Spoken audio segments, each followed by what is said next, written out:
Okay, so we went over synthetic division, but now we're going to kind of get more into, what's the point, right?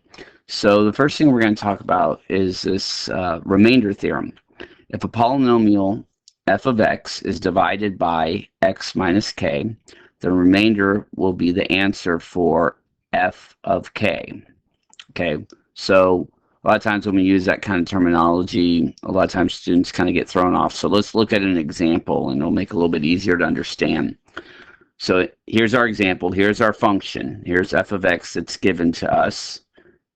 3x cubed plus 8x squared plus 5x minus 7. So what it's asking us to do is to find f of negative 2. F of negative 2. And so that would be the same thing as dividing it by x plus 2. That'd be the same thing as dividing it by x plus 2. So remember, when we do synthetic division, we take the factor and we solve it. And so that's all this is, okay? That's all that notation is right there. So you could, and I'll probably show it to you longhand in a second, but you could just plug in negative 2 everywhere you see x and go ahead and simplify it, and that'll work too. Or you could use synthetic division. And so I have that right here. So you write the coefficients down, 3, 8, 5, and negative 7. And then you're evaluating it at negative 2. So that's your magic number right here. And so you drop the first one, and then multiply, put it in the next column, add. Multiply, put the result in the next column, and add. And so on, and you end up with negative 9. And so that's what the remainder is right there. It will tell you, if you were to plug your magic number in, that's what you get in return. And I'll show you real quick just to prove it to you. Okay, so I pulled up my calculator just so I don't waste too much time trying to show this. So 3 parentheses, see, negative 2. I'm going to raise it to a power of 3 plus 8 times 2. We're going to square that one. And then let's see, plus 5 times negative 2. Oops. I meant to have a negative here. It actually won't make a difference since I'm squaring it. But I'll go ahead and, go ahead and make sure I put that there. Let's see. Oops. Now it's all messed up. Let's see, insert. There we go. Sorry about that. Sorry about the delay. All right. So then let's see, 5 times negative 2, and then minus 7. And so you plug that in, there's negative 9, right? And so obviously with the calculator, I guess it doesn't save you too much time using synthetic division, but you got to remember a lot of this stuff was developed a long time ago, obviously before we had calculators. And so this would be like a shortcut to do right here. And this isn't the only way it's useful. We'll get more into that as we move forward. So, but we're going to go ahead and practice this. So right here it says use synthetic division and the remainder theorem to find the indicated value. So f of 4. So I'm going to go ahead and draw my little rectangle right there. And so I'm going to put my magic number right here. And then I'll go ahead and, let's see, I'm not missing any, so I don't have to put any fillers. So I'm good there. And put those all here. And then we'll drop the first number, which would be 2. Multiply, put the result in the next column. Add. Multiply, put the result in the next column, add, multiply, put the result in the next column, and add. So negative 25. So that would be the answer. If I were to plug in 4 wherever we see x and simplify that equation, it would result in negative 25. All right. So number 39, you can see that I've got a negative 1/2. And so if you had to do this by hand, this would not be fun to plug in and have to raise to a power of 4, power 3, and so on. So that would get really messy if we didn't use synthetic division. And so with synthetic division, it should be fairly simple. It should come out pretty nice. We're not going to have too much trouble. So let's see, 2, negative 5. This is going to be a negative 1 for that one right there. a 3, and then a 2. And then our magic value is -1/2. So we'll drop the first one down, and then we're going to multiply, which would give me a -1. Put that here. Add together is -6. Multiply by -1/2, and so that would give me a +3. Add your column, 2. Multiply, you get -1. Add your column, you get 2 again. So then when I multiply, I get -1 again. Add my column, and I get a 1. So that's my remainder. So that's what this function would equal. If you plug in -1/2, that's what you get in return, is just a 1. Okay, so another thing we like to use for this is the factor theorem.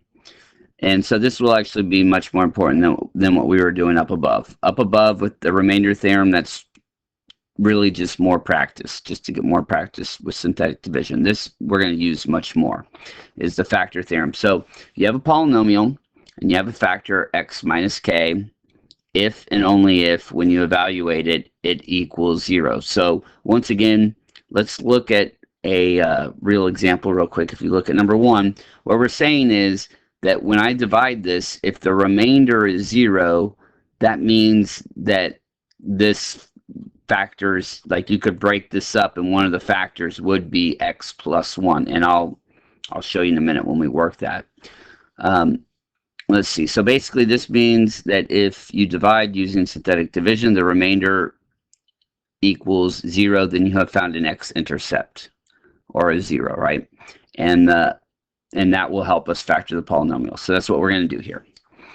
So let's go ahead again, make our little rectangle. And so let's see, we're going to have a 1, -1, -17, and then -15. Now, whenever we divide, remember, you take the factor, set it equal to 0, and solve. So my magic number is going to be -1. We'll drop the first number, and then we'll multiply and put the result in the next column. So that's -1. We add that together, -2. Then that multiplies together to give me +2. Add that, that gives me -15. Multiply, that gives me +15.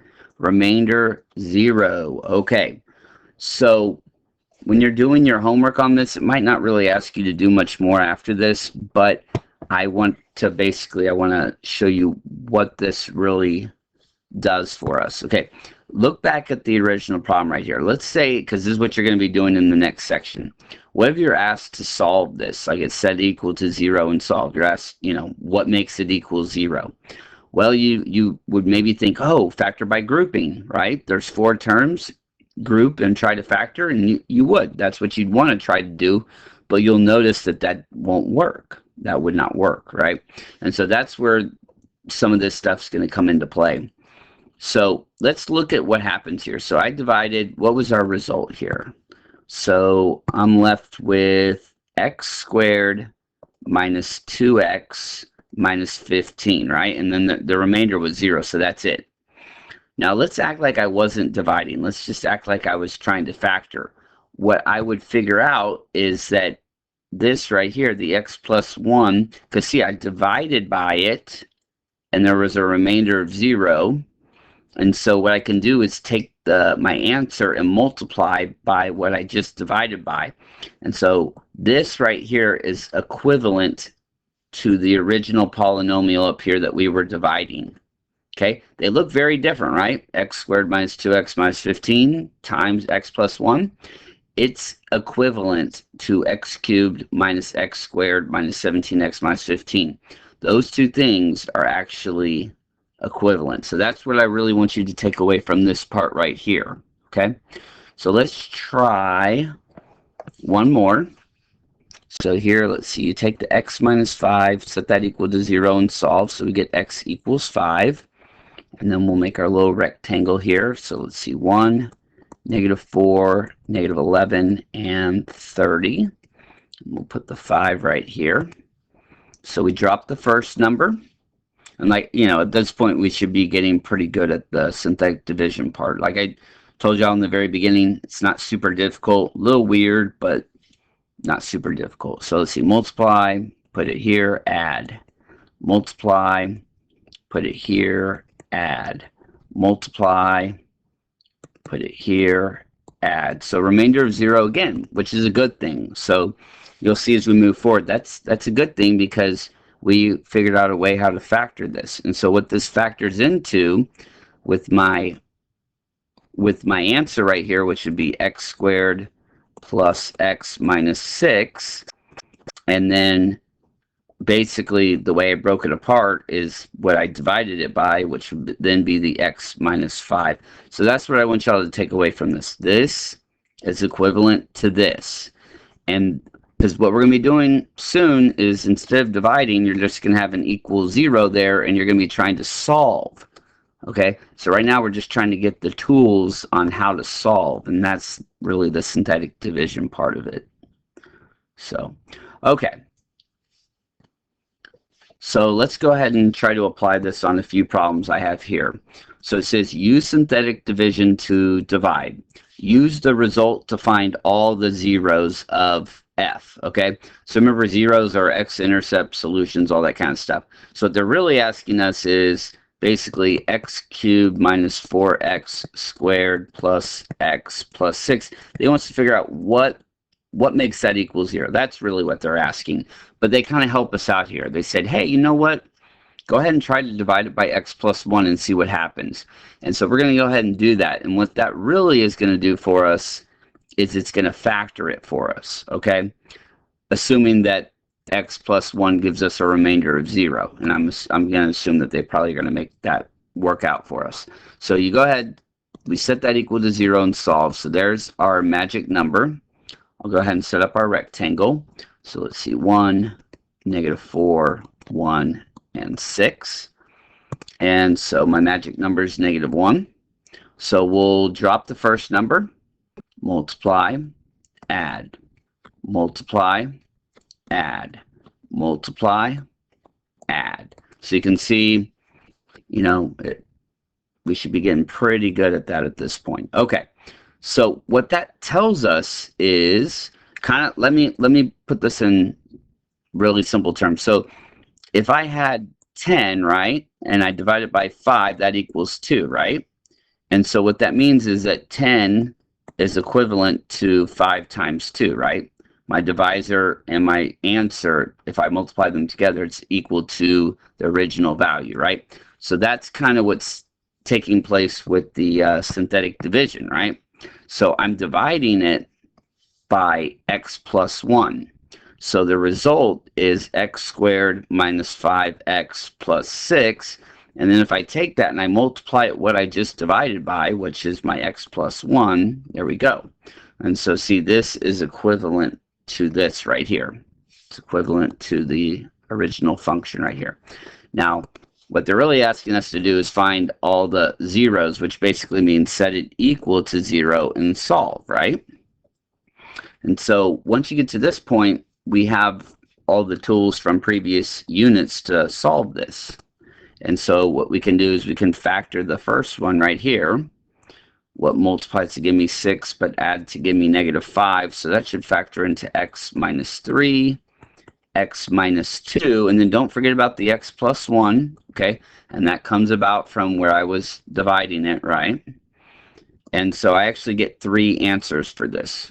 So our answers in no particular order are 3, 2, and then -1. So those are the answers. Those are the zeros for this function right here. So don't overthink it, but what we're doing is basically we're getting higher order polynomials. They're not factorable in the beginning, and we can't do factor by grouping. We can't do quadratic formula. That only works for powers of 2.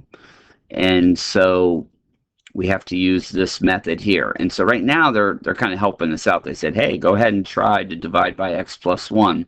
And it worked out nicely. So let's go ahead and try another one. So right here it says solve the equation. So here they're even putting it into that format right there, setting it equal to 0. They want us to figure out what makes this equal 0. Given that 2 is a 0 of the function. So given that 2 works. Given that 2 works. Okay, so knowing that 2 works, that's still, okay, how's that going to help me here? Well, what I'm going to do is I'm actually going to use synthetic division to where I'm actually going to basically factor this, right? So I know 2 works, and so that's going to be my magic number, but that's going to help me whittle this down into smaller pieces. And so I'm going to go ahead and grab the coefficients 2, -5, 1, and 2. And so it's telling me that it's a solution. So I should, if I don't end up with a remainder of 0, there's a problem. So we'll go ahead and do that. So I'm going to drop the 2. 2 times 2 is 4. We'll add -1. 1 times -2 is -2. Add, that gives me -1. -1 times -1 times 2 is -2. Gives me a remainder of 0, and that's exactly what I wanted. And so what I'm left with now is we get to step down a power, right? So that's going to become 2x squared minus 1x minus 1. And then remember, this they gave me that 2 was a solution, but you got to remember that that's actually not the factor. The factor would be written as x minus 2, because remember you set it equal to 0 and solve to find your magic number here. So that would be the factor right here. And this is kind of extra information. You don't have to write this part, but it'll give you a better understanding of what's taking place. And so that's why I like to add it. And then equals 0. So see, this is the exact same thing as the given equation. What we did was we factored it. I used the given solution and went ahead and did my synthetic division, and that gave me my answer. And then I basically just went ahead and multiplied by what I just divided by. Now remember, my magic number 2, as a factor, you write it as x minus 2. And then from here, we are going to factor this. And typically I kind of do 2 times -1, I split the middle and all that kind of stuff, and that's fine. If you want to do that, that's fine. But this one's fairly small to where I could probably do guess and check, so that's what I'm going to do here. So let's see, the 2x squared, that can only break up into 2x and x. There's not really too many options here. And then same thing with the -1. It's going to be 1 and -1. It's just a matter of figuring out your signs. And so I'm going to put the -1 here, and I'm going to put the +1 here, and that looks like that should work for me. If you look here, if you were to FOIL it, the inner and the outer, if you multiply and add your like terms, it does add up to that -1x in the middle right there. So I did factor it correctly. Okay. If you're not comfortable with that and you want to go ahead and do the previous methods that I've shown in earlier videos, that's fine. But on some of these easier ones, I'm probably going to go ahead and just do guess and check. And then what we do next is we take all the factors, set them equal to 0, and solve. So 2x minus 1, set that equal to 0, x minus 1, x minus 2. So set them all equal to 0 and solve.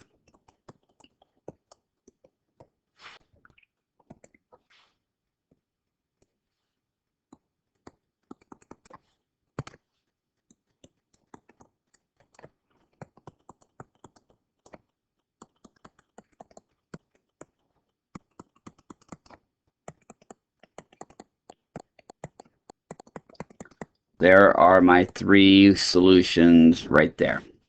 So 1/2, 1, and 2. And 2 was the given one. If you remember from the very beginning, they told us that 2 will be a solution, or a 0, right? We went ahead and did that. Then we used our answer from the synthetic division, factored that a little bit further, and we got our 3 answers. Okay, I believe I have one left here. So right here it says solve the equation 12x cubed plus 16x squared minus 5x minus 3 equals 0, given that -3/2 is a root. So see, they're using all the different vocabulary words. So we've seen 0, solution, x-intercept. Now they're using the term root. They all basically mean the same thing. So what we're going to do here, that's going to be our magic number right there. So we're going to have, let's see, we'll make our little rectangle. So let's see, we're going to have 12, 16, -5, and -3. And then we're going to take this -3/2 and put it right there. So we'll drop the first number, 12. And then the way I like to do this is Well, you can do it either way. Multiply by negative 3 and then divide by 2, or whatever you're comfortable with. So let's see, negative 36 divided by 2 is negative 18. That gives us a negative 2. Negative 2 times negative 3 is positive 6. Divided by 2 is a 3. And we'll add that together. Let's see, that's negative 2 also. Negative 2 times negative 3 is positive 6. Divided by 2 is 3. And it gave us a remainder of 0, which is good. And that they told us that would happen, so that's good. So what we're left with here is 12x squared minus 2x minus 2. Now you have to be careful. And this is extra. You don't even really have to do this, but I would like to show it, though. So this is my solution, right? I have x equals negative 3/2 is one of my solution. So as a factor, you could write it a couple of different ways. You could write it as x plus 3 over 2, like that. Or you could write it as 2x plus 3. So it doesn't really matter. You can write it however you want. It doesn't really matter. But just to kind of make sure, because a lot of times students get confused on their signs here. So if they give you the solution, that's what you use. If they give you the factor, you set it equal to 0 and solve. Okay, so I'll just use the x plus 3 over 2. It doesn't really matter. And so we're trying to figure out what makes this equal 0. And so once again, just make sure we understand this. This is the exact same thing as what I have down here. It's just been factored. Okay, and so now we need to figure out what makes this equals 0, right? How can we factor this? So I'm going to go ahead and write this down. 12x squared minus 2x minus 2. Set that equal to 0. Now, the reason I did that instead of just starting to factor is because I noticed that I can simplify it. So I'm going to go ahead and simplify this. I'm basically going to divide everything by 2, and that will make the factoring process a little bit easier. So I'm just kind of simplifying it slightly. So let's see. We're going to have 6x squared minus x minus 1 equals 0. Okay. Now, depending on your comfort level on how you want to factor this, we could do guess and check, or if you want to kind of split, I'll go ahead and split, okay, just to kind of review that. If you want to pause the video and do guess and check on your own, that's fine, but I'll go ahead and review the other process. So the other process is that you multiply your edge coefficients. So 6 times negative 1 is negative 6. And we grab that number in the middle, which is negative 1. And what we're trying to do is figure out two numbers that multiply to give me negative 6, but those same numbers add to give me negative 1.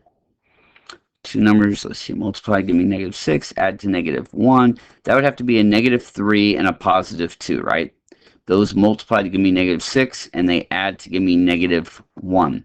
So the next step in this process is you split this middle guy right there, and I'll go ahead and write it up here where I have more room. We're going to go ahead and split that, and it doesn't matter which one goes first, but I'm going to rewrite it as a minus 3x and a plus 2x. So minus 3x plus 2x, and then we still have the minus 1. We don't want to forget about the minus 1. So all I did was, I had to figure out these numbers that I need to use to split. That's the first step. Then that's what I do. I actually replace that minus x with a minus 3x and a plus 2x. It's the same thing. I just kind of split it into two pieces, but if you add them together, it's still a minus 1x. Then from here, we do our factor by grouping. So in the first set, we'll pull out a 3x, and that'll leave us with 2x minus 1. And well, I already have 2x minus 1 right here. But what we need to do is put an understood 1 out in front, and it won't, factoring out a 1 won't change anything there, but it kind of helps me with my next step.